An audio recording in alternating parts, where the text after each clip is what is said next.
মা মেয়ের ভালোবাসা। উফ কি ঠান্ডা পড়েছে, একটা চাদরও নেই যে সকালবেলাতে গায়ে দিয়ে কাজ করব।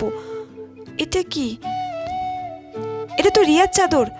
রিয়া তো বেলা করে ঘুম থেকে ওঠে। আমি বরং চাদরটা গায়ে দিয়ে কাজগুলো সেরে ফেলি। সকালবেলাতে এই ঠান্ডাতে আমি আর পারছি না। যাই কাজগুলো করে নি।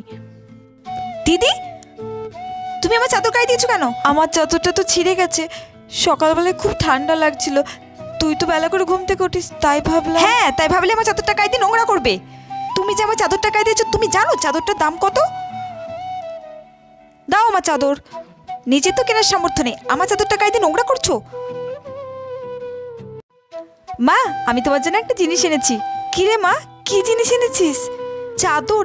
এ তো অনেক দাম, তুই এত টাকা কোথায় পেলি? তুমি আমাকে টিফিনের জন্য যে টাকাটা দাও না, ওইটা জমিয়ে আমি এটা এনেছি।